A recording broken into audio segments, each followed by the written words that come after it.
Bonjour à toutes et à tous. Dans cette vidéo, nous allons proposer donc une solution à ce problème.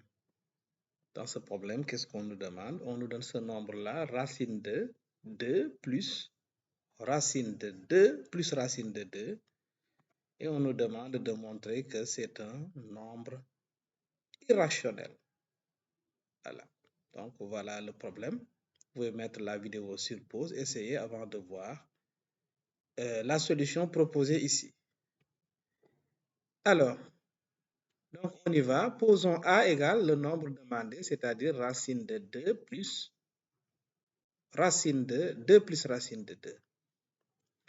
Alors donc nous avons A carré moins 2 qui va nous donner racine de 2 plus racine de 2.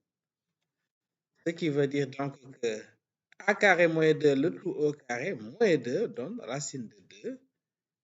Et ceci veut dire donc en développant, on a donc A4 moins 4A2 plus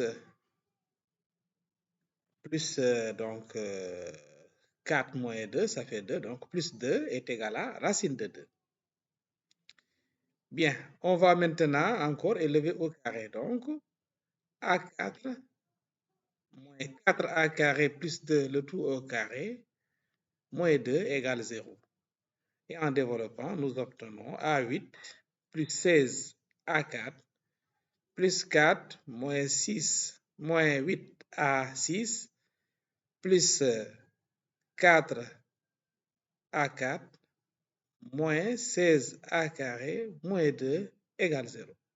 Ce que nous pouvons encore écrire, A8 moins 8 A6 plus 20 A4 moins 16 A2 plus 2 égale 0.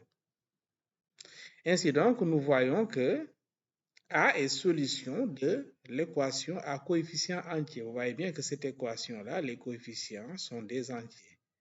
Cette équation-là, c'est l'équation x8 moins 8 x6 plus 20 x4 moins 16 x carré plus 2 égale 0. Donc A est solution de cette équation. Parce que vérifie l'équation. Maintenant, supposons A rationnel. Supposons A rationnel. D'abord, nous savons que le A est positif. A, c'est un nombre positif.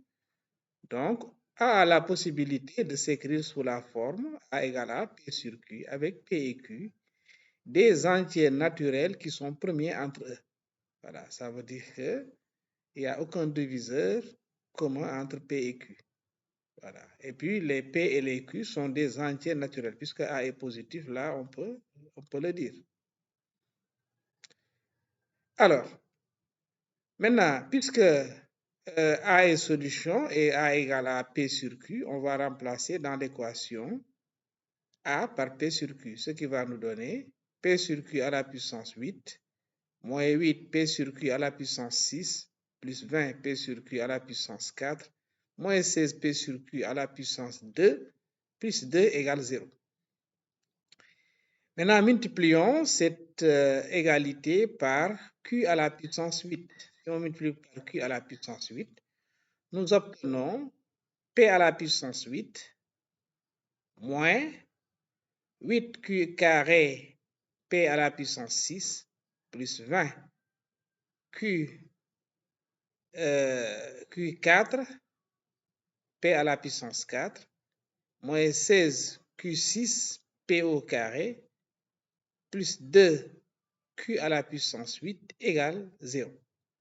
Et c'est cette égalité-là que nous allons noter l'égalité étoile. Bien. Avec l'égalité étoile, vous savez bien qu'on peut dire donc que P8 égale, on transpose tout le reste dans le second membre et on met Q en facteur. Donc c'est égal à Q facteur de 8Q P6 moins 20 Q cube P4 plus 16 Q5 P2 moins 2 Q7. Mais nous savons que P et Q sont des entiers naturels qui sont premiers entre eux. Et donc, ça veut dire donc que Q divise, Q ne divise pas donc P. Donc, parce que Q et P donc sont premiers entre eux. Ainsi, donc voilà donc cette égalité, ce qu'on avait. Donc on avait cette égalité-là et P et Q qui sont premiers entre eux. Ceci veut dire que nécessairement Q égale 1. Voilà. Parce que P8 s'écrit Q facteur d'un autre entier. N'est-ce pas? Donc, et comme P et Q sont premiers entre eux, donc ça veut dire que Q est égal à 1. Par conséquent, puisque Q égale 1 et on avait A égale à P sur Q, alors A est égal à P. Ainsi donc, A est un entier naturel. Bien. Maintenant, on sait toujours, d'après étoile, on avait, ça c'est l'égalité étoile, P8 moins 8, Q carré P6 plus 20, Q4 P4 moins 16, Q6 P2 plus 2, Q à la puissance 8 est égal à 0. Ça c'est l'égalité étoile. Maintenant là, ce que nous pouvons faire, donc, on dirait qu'on a répété donc, la même égalité, donc la même égalité étoile. Maintenant, qu'est-ce qu'on va faire? On va donc mettre P en facteur et transposer 2Q8. Donc, si on met P en facteur, donc on aura P facteur de P à la puissance 7, donc moins 8 Q carré P à la puissance 5 plus 20. Q à la puissance 4, P à la puissance 3, moins 16 Q à la puissance 6, P à la puissance 1, c'est toujours C comme P, est égal à, on transpose l'autre, c'est-à-dire 2 facteur 2 moins Q à la puissance 8. Bien. Mais nous savons que P et Q sont des entiers naturels premiers entre eux. Donc le P là ne peut pas diviser moins Q à la puissance 8. Ça ne peut pas diviser ça. Ainsi donc, P divise, d'après le théorème de Gauss, donc d'après Gauss, P divise 2. Alors, nous avons donc un entier naturel qui divise 2. Donc, par suite, A divise 2, puisque A n'est rien d'autre que P. A divise 2. D'où A, les valeurs possibles de A, comme A est un entier, sont 1 ou bien A égale à 2.